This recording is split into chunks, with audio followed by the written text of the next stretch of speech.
Hello and welcome to another episode of Attacking Third, a CBS Sports soccer podcast. I'm Sandra, Herrera, lead NWSL writer for CBS Sports, joined today by Lindsey, former U.S. international midfielder. On today's episode, we've got a couple news and notes to touch on before we go into a midweek preview. Heavy midweek match week for NWSL, not just one, not just two or three, but four games to get through and make some picks and talk about a little bit. Before we take some deep dives into everything, a quick reminder to everyone joining us to watch all of our Attacking Third episodes, previews, recaps, interviews on YouTube. You can subscribe to our page to get notified whenever we go live at youtube.com/attacking third. Lori, we're back at it, buddy. Yeah, great to see you. How you doing this morning? I mean, great. I feel like I just saw you, which I did. So here we are. Listen, I said not just one, not just two, not just three, games. I feel that way about Attacking Third when we do our episodes every week. It's like not just one, not just two. Sometimes it's three, 4, 5 episodes a week. We like to mix it up and keep it interesting here at Attacking Third. Listen, I wasn't too sure if you and I were gonna hop on today and have some news to chat about, but we do some player movement and some interesting news drops from some clubs throughout the early part of this week. And I almost feel a little bit bad because Lisa's not here, she's on vacation still, not going to be able to react to some of these things. I'm curious about some of her thoughts, but I'm going to ask you. We saw, to kick off this week, there were some transfer rumors. There were some rumors with Olympic Lyon about, hey, they're going to need a new defender in place, and in light of losing Mbach to an injury, who can they get to fulfill this role? What's going to happen? And there were some rumors floating around about some connections to NWSL, and then it was announced on Monday that center back Vanessa Gilles will actually go on loan to Lyon through June 2023. And in the meantime, Angel City FC is going to retain her rights and essentially has extended her contract on this side of the pond through December of 2023. So thoughts on this? Yeah, well, I think I was a little bit shocked because I thought one of the main reasons why she wasn't playing is because she was injured. So, and it does sound like she is, but sounds like it's mutual. And I'm obviously a big fan of players going to and trying out new environments where they want to. So it sounds like a good move for Vanessa Gilles. And also with Angel City, I think retaining her rights, but they have Paige Nielsen, Megan Reed, who has stepped in throughout this entire season. Then you had to think about a Sarah Gordon that potentially is going to come back. So they sound like, even though Vanessa Gilles is going to be headed out for not quite a year, still in a good place, I think, in that center back position. And then we'll get Vanessa Gilles back, what essentially seems after the World Cup next year. So sounds like good situation for all parties involved. And, as bummed as I like Vanessa Gilles in the league, I'm excited to see what she does over in Lyon in France. Yeah, no, that's a good point. I think you bring up in terms of how a move like this falls, in between this cycle right now that we're just about to really embark on with, this 8-month buildup to the World Cup, and then eventually what will be an Olympics shortly after that. And would imagine that if you're a player of that caliber, that this is something that's, enticing to you as a player, sort of maybe get that challenge overseas and get some different looks, a different competition ahead of something like a World Cup. So exciting to see what comes out of that for Lyon and for a player like Gilles. But not just Angel City announcing some player movement, Washington Spirit making the announcement that rookie forward Trinity Alexander is transferring to France as well. Going to be with Montpellier Herald, excuse me, I do not speak French, but she's also going to make a departure as well. So that's a bit of different compared to Gilles. Or this one is talking about that there was an agreed upon transfer fee between the two clubs that was announced on this morning, quite frankly, before we even hopped on to this live. I mean, Alexander, it hasn't gotten too much time with the Spirit this season. Makes sense, this move? Yeah, I think so. I think just exactly what you were saying, right? I think when you look at the players right now for Washington, even though not the results, and we've talked about that they've wanted. I mean, you look at that front line where Alexander will be playing, it's tough to crack into. I mean, those are world-class players, and it's not, there's not a lot of veteran players there either. There's some youth players that are playing majority of the minutes. So this allows a young player like Alexander, rookie out of LSU, able to go get some more minutes, hopefully, and then obviously an opportunity to always come back to the NWSL. So I think this is an exciting time, I've always said, in like women's soccer, because there are these opportunities, right? Go where, and just sometimes the fit works better elsewhere right now, or you need those minutes. So good on her. And I had an additional thought about Gilles too, just now, not to retreat back, but going to, for a player that had been injured as well, I think now gives her, if she is recovering or recovered, now she has months, whereas in NWSL, we have about a month left in the league, and then it would be off season. So now this gives her kind of a springboard to get more minutes, get back into playing, and 90 minutes fit, obviously leading into the 2023 season, which will be important for a lot of players who are playing at the international level. So it starts to make more and more sense when you start peeling back the layers too. Yeah, I would imagine that. I mean, you could probably speak to this as well as being a former pro. Like, I would imagine that stuff like that is also discussed in these loans, like, right, pending a physical or pending, like that. Obviously, those conversations were probably had in light of a move like this being made. Is that correct? Yeah, certainly. All of those things would be being hashed out. But excited for both of these players. I mean, I hope, do well, both of them in France. Yeah, and that's a good point I think you make about Alexander, that even though it's kind of like a more of a, not a loan, it's actually a transfer, to done deal, that she's going overseas to France. That doesn't necessarily close the chapter on, a potential return to NWSL. I would imagine with the new CBA and something like free agency, if she eventually does want to make her way into the league, what that looks like. Is it going to be with the Spirit? Is it going to be with another team down the line? I don't know. We'll see. Something that we'll have to. She's a goal scorer too. I had the privilege of calling a lot of her games at LSU last year, and she's fun. I mean, and we just haven't been able to see that consistently given, the players that are in front of her right now. But she can score some goals, and I really hope that shines for her, because she has the quality in and around to like be a game changer. Yeah, I love watching players like sort of maybe navigate a rookie season in NWSL and then find themselves in a different league and then find themselves back into returning to NWSL. I mean, look what we're seeing with somebody like Maria Sanchez, right? Like leaving for a little bit, coming on back, and now she's week in and week out. She's week in and week out, one of these like players that you're constantly talking about. So maybe this is another one of those players that we'll have to keep an eye on in terms of their career and the next steps.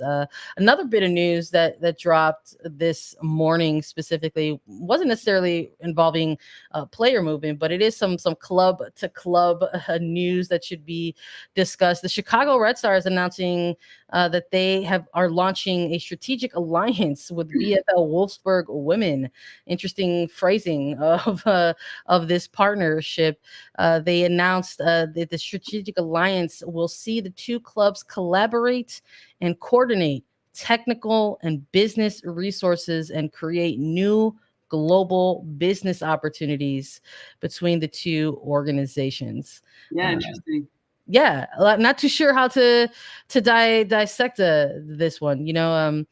Essentially saying that as interest continues to grow around women's soccer, that the two clubs will essentially further expand their mark on the game within and outside of their domestic league. So is this, perhaps something where we're going to see these two teams, maybe have a fixture or two against each other? We've seen out of Angel City specifically these kind of partnerships that we saw that they're connecting specifically with Mexican soccer. So we saw them have an exhibition game against Tigres Femenil. We saw them have launch Copa Angelina, which is a direct partnership with Mexican Federation Football. They're going to be playing games against the senior Mexican women's national team. So there, within this announcement, there isn't discussion about like, hey, there's going to be fixtures or friendlies taking place between these two clubs, but I wouldn't say that that's something that's possibly out of the realm, a possibility in a partnership like this. We want that. Yeah, why not Bundesliga, right? Yeah, I'm like, let's do it. Do you get the sense at all? I mean, I know you just saw that blurb come through, but you get the sense that this could be any sort of partnership in terms of like transferring of players, as we saw with a little bit with like OL Reign. Quite possibly. I mean, before Angel City's arrival, right? Mm-hmm. There was the massive partnership between the Reign and Olympic Lyon, and that was, that involved straight up inclusion of new ownership and decision making and obviously what was a rebrand, and now we're sort of seeing a little bit of that unofficial partnership in terms of player to club and player kind of stuff. We saw last year specifically with a flurry of players coming into OL Reign, whether it was, Eugenie Le Sommer or Jennifer Marozan or Sarah Bouadi, and the impact that they had for OL Reign down the stretch of last season. So yeah, listen, if this is shout out to Eat to Sleep, Eat, Repeat. I feel you on that. If this is a way to get somebody like Lena Oberdorf into the NWSL, specifically for the Chicago Red Stars, I'm here for that. That's amazing. My favorite in the Euros. Get her over here. Yeah, that was like Germany they were on madness mode, right? Absolute madness mode in the Euros. Curious to see if that's something that would is going to lead into this for both teams, because on the one side it's like, hey, here's a lot of excitement about and hypothetical things about like, hey, is there a possibility for players to start filtering into NWSL? But I'm curious if there's a possibility for players who are interested in going overseas having an outlet in Wolfsburg. What does that mean for some of the younger players on the Chicago Red Stars team who have obviously stepped up this season in light of, kind of having so many departures in their off season. So very curious to see how this type of partnership continues to evolve, or what they're going to show in terms of the evolution of announcing this. Arnhem Whistler, the primary owner, saying within this release that this was apparently a partnership that they were working on over a year. Just interesting. Usually stuff like that is like, God, I love women's soccer. This is awesome. I was just kind of like, oh, okay. I was just and here it is finally being announced towards the end of the season. So we'll see. Something to definitely keep an eye on and ask more about, and hopefully we'll get some more information around that as the season continues to wind down. And really wind down. We got 2 weeks left, Lori. There's not a lot of time here in this season. In fact, there's midweek matchups that are happening. We got 4 games that we got to preview and make picks on, and we're gonna do that for everybody. But we're gonna take a quick break first. The UEFA Champions League. 9 months of heart-stopping, hold-your-breath exhilaration. While Mbappe shines in the city of lights, Benzema's racking up the hat tricks, and the Reds want more magic in Liverpool. This ain't amateur hour. This is the best of the best of the best. This is the UEFA Champions League. Stream every match live on Paramount Plus. All right, let's chat NWSL midweek action. What did I say? Not just 1, not just 2, but 4 games to keep an eye on tomorrow. If you're joining us live, these are all going to be kicking off on Wednesday, the 21st. Let's start right at the top. We've got New Jersey, New York FC going up against OL Reign. They're going to be kicking things off at 7 p.m. Lori, OL Reign on the road in this one. They're looking kind of lethal, but similar to Chicago, similar to Angel City, they haven't been able to get out of that 5th seed. We haven't been able to see them make that leap a little bit higher. They've been fluctuating very slightly, but mostly steadfast at number 5. When you look at Gotham, we're looking at a team that's coming out a little bit differently week to week, playing competitively, making scorelines interesting, more narrow scorelines that we're seeing from this Gotham FC side. What are you looking at out of these 2 games? I think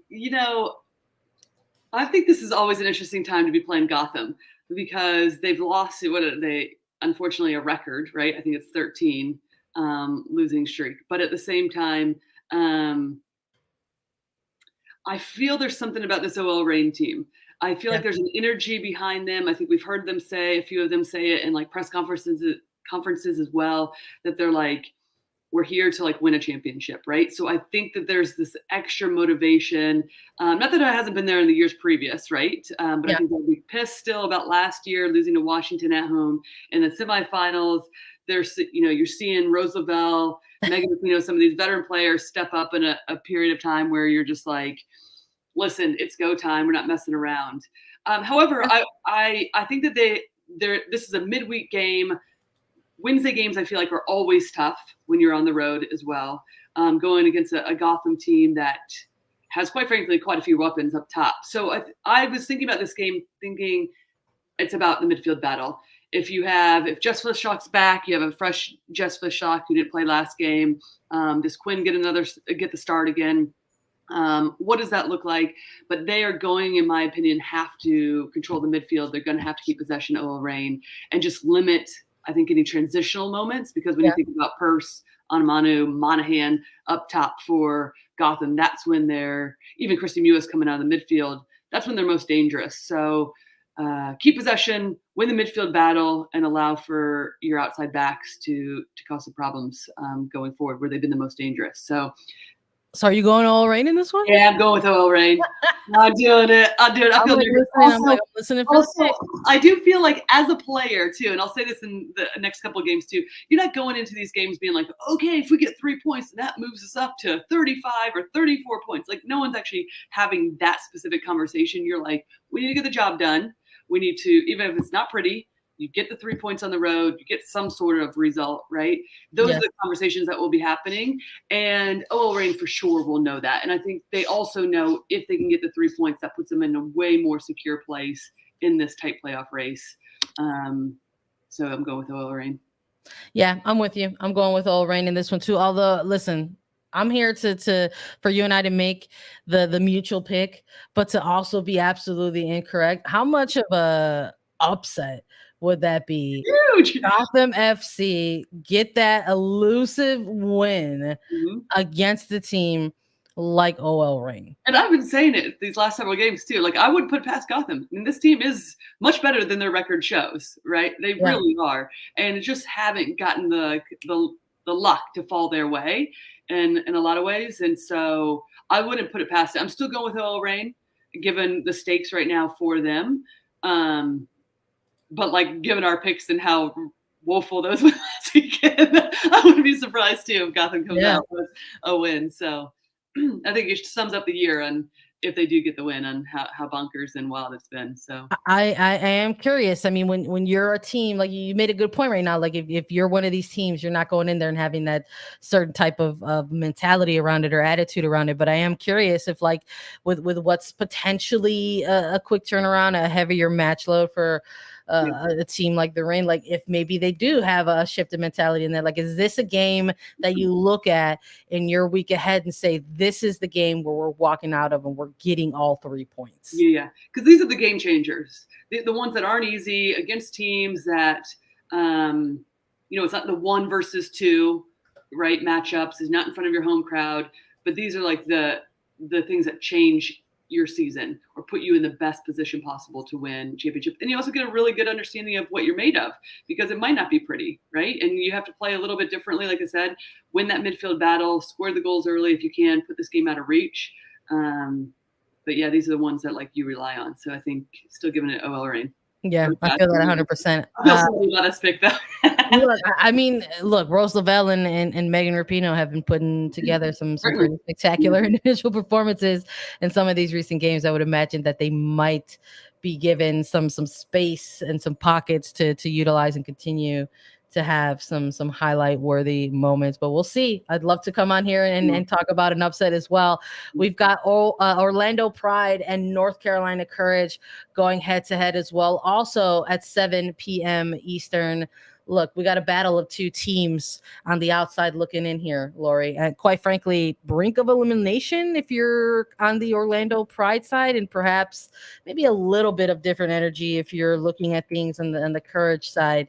Coming off of a loss in North Carolina after going on a 3-game win streak, and Pride have cooled off a little bit after going on that undefeated streak of their own. So I'm a little curious as to what we're going to see in this one. Is this the type of match that we might see some moments and momentum of desperation perhaps between these two?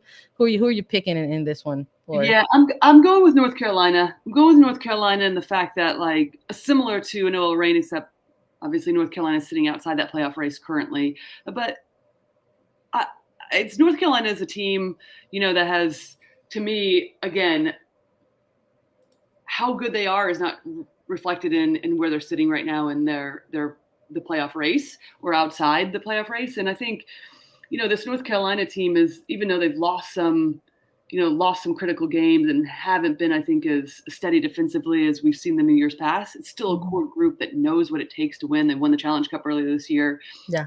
Had, have multiple NWSL championships under their belt, and they're still a good enough group in that mix that's used to that. And, quite frankly, they could have won that game against OL Reign. Yeah. And the thing that I think about with this matchup is I'm curious about where Orlando is mentality-wise right now. 3 straight losses. Yeah. And I was looking at a stat that I actually didn't know just off the top of my head, but they don't have any players that have more than 2 goals. So this is the first season where a team right now currently doesn't have at least one player that has 3 or more goals. So they really heavily rely on a team as a whole. So I think that's what's going to be required in this game. Whereas North Carolina, not that Orlando doesn't have game changers. So I very much believe that they do. But I think North Carolina, you can pick out any of those 3 up top of Ordonez, Caroline, Dabinia, and when 2 of them are off, the other one's on, right? When other 2 are off, another one's on. So you have a little bit more flexibility in your attack to get the job done. And so I think that in conjunction with North Carolina is going to be pissed about that OL Reign loss, and knowing that, listen, we're not far off of getting into the playoffs. We're here to make this statement, and this is an opportunity for us, right? So yeah, absolutely. It's I just think if you're on the Orlando side of things, it's a much different streak that you find yourself in than you were just a month ago, right? They're on a 3-game losing skid, coming off, that most recent loss. And North Carolina, nothing to, I don't think they don't have a whole lot to hang their head down upon from that previous loss against OL Reign. I thought that was a pretty competitive match, but between the 2 sides, and it wasn't, for lack of chances in the final third. I think for either team, especially North Carolina, I do wonder if maybe that's a game that they're looking at and motivated, by themselves, saying like, hey, like maybe there was a real opportunity for us to make some pretty big noise in this playoff race, and we kind of dropped the ball on that, not still having that 2-1 scoreline, but having that be by a forced own goal. It's I mean, maybe you're challenging your attack with that, saying like, hey, we actually didn't score any goals in this game. What are we going to do against this Orlando Pride side? So, we're doing this, on Tuesday morning, going live with everyone. So we don't have, the availability reports just yet, but, I'm curious if Orlando, still has somebody like Aaron McLeod out, that I think is going to be a big factor for that team going up against, that type of attack. So we'll see, but I'm going with courage in this one as well, to get all 3 points. We've got Portland Thorns versus Racing Louisville FC. We're getting into some NWSL After Dark action here, Lori. This one's going to be kicking off at 10 p.m.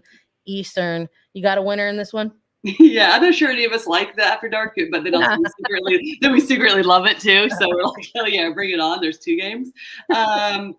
Yeah, I mean, listen, I'm going to go with this general theme that we've been going with, which is kind of the teams that know what's at stake. And so Portland, they get the win here at home. I think they'll be pretty upset about not necessarily the performance, but not getting the result for the full 3 points. 29 shots. Huge credit to AD French for keeping those out of the back of the net. But know that they have to do better when you have that many opportunities on goal. I think they'll be pissed about that. I think when you have 2 players like Weaver and Sophia Smith, each had 7 opportunities in that game, they'll be pissed individually and their efforts, just in terms of not scoring a goal, but still creating a lot of chances. So back at home, Portland, quick turnaround for them. But if they do win, sitting at first in that lone place in the NWSL. So I think, again, not that you're having those specific conversations, but you do know what's at stake, and you want a home field advantage in the playoffs. So you're going for it. I'm with you. I think we're going to get a result in this one, and it's going to go, by way of Portland Thorns. I'm eager to see Sophia Smith turn it on against a team like Racing. They're coming off of, I'm sure, what's a win that kind of maybe shifted their mentality. It feels good to get a win after not having had one since May 22nd, right? If you're racing Louisville. So it's good to sort of have that momentum going into a game like this, but you've got a Portland Thorns side that's coming off of a draw, a disappointing one at that one, almost like very close to sort of stealing all 3 points. And then they got 2 stolen away from them as goals came very late within like the final 6 minutes of that game against Kansas City. So I'm eager to see Sophia Smith get 1 or 2 or a couple in the back of the net in this game. Keep that golden boot. Right? Yeah, that's what I was going to say. The golden boot. This is what we're actually here for, right? And I like that from Sleepy Repeat. You Jordan Bloomer and Parker Goins get some pitch time. And we talked about that on the racing side of things. Like, what are these final stretch of games going to look like for that franchise in the second year of their existence in NWSL? This is really about setting things up for next year. Are you going to continue to roll with your usual suspects in a game like this against Portland, or will you start to maybe give your depth, your bench a couple more minutes, in a game like this? I'm not gonna pretend to know what Bjorgen Urin has got up his sleeve. I'm not gonna pretend to know. That wouldn't be worth our time either. We too are done, sort of trying to figure that out. But like I said, I'm gonna be keeping probably a closer eye on Portland in this game, just because of their place in the standings and their push in the playoff table. Entering this midweek in 4th place, a win could potentially get them back into 1st place before they go into their weekend fixture. So we'll see. You and I both going Portland Thorns in this one. Last one, Lori, we've got Angel City FC going up against Washington Spirit. 2 teams announcing the player movement are closing out action on midweek. This one kicking off at 10:30 p.m. Eastern time. So make sure you have your late night snacks ready to go for this one. When you're looking at these 2 teams, again, we got 2 bottom half of the table type of teams. Angel City, similar to what I was saying about Rain, have been hovering in this 7th place seed for weeks, have been unable to kind of maybe get some ground and make that leap to propel themselves into the upper half of the table. And you've got the Washington Spirit miraculously and mathematically not eliminated out of playoff contention, but still need a madness of things to happen. When you're looking at these 2 teams, you got a winner, and why? Yeah, this was a tough one for me because, for the I'm just looking at the trajectory, and I mean, I can't even believe we have to say it, but this is maybe the first time that the schedule is in favor of the Washington Spirit this year.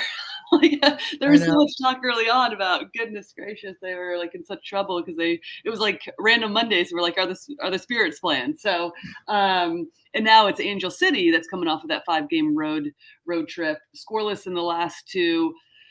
Even though Washington is traveling, I feel like the trajectory, we're starting to see a little bit more glimpses of the Spirit team that we're used to seeing. Sanchez a goal and 2 assists in the last 3 games. I'm going with Washington.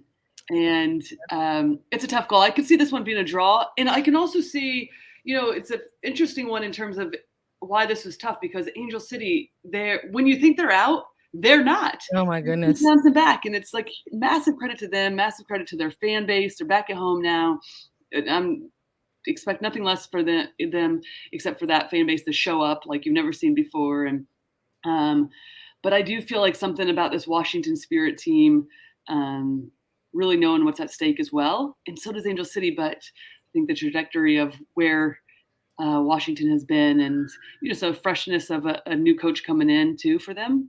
Yeah, I'm going with Washington. Okay, listen, I respect the energy in that one. This was the game that was also sending me back and forth as well when I was looking at the 4 different matches that we had to make picks for on a Wednesday. I was like, which one of these games? There's got to be one of these games that has that typical midweek draw. And you know what? I think I want to stick with my gut and go with the draw in this one. But I feel you on the Spirit. I was like, is this the game where they continue to make the maddening math even more mad for the playoff push? Because like we said, like their job right now is to just win. They have to win out, and while everything else sort of happens around them. And I'm just a little bit curious. We're going to continue to see that. I'm rooting for the chaos because we love that type of stuff here. It gives us so much stuff to talk about. But I do wonder if this one does have the makings of a draw. But I do think it might be a low scoring one as well. I'm really eager to see this turn into a goalkeeper battle, and I won't be surprised if it does. We've got Aubrey Bledsoe in one corner of the net for the Spirit, and Didi Herrera, who I think has been having a really, really good second half of the season for Angel City specifically. She's really been turning it on at the right time for this team. So who knows? Maybe it is. Maybe I'll be right in this one. Maybe I'll get the draw, and maybe it'll be a low scoring one as well, because we'll get to see some fantastic saves in a match like this. So I don't know. We'll see. We'll have to come back together and meet up and talk about the picks and talk about the results and see if we were correct or incorrect. And listen, again, rooting for the chaos. We'd love to come on here and talk about massive, massive upsets in midweek madness for NWSL. Thanks everybody for joining us. We appreciate you all hopping on and being with us and listening to us make our picks throughout the matches. Thanks so much for listening to Attacking Third. As always, download, follow, and listen to us anywhere you get your podcast: Apple Podcasts, Spotify, Google Podcasts, and so many more places. Please subscribe to us on YouTube to know whenever we go live. And Lori and I will be back on Thursday with so much more. For Sandra, Herrera, and Lori Lindsey, this was Attacking Third.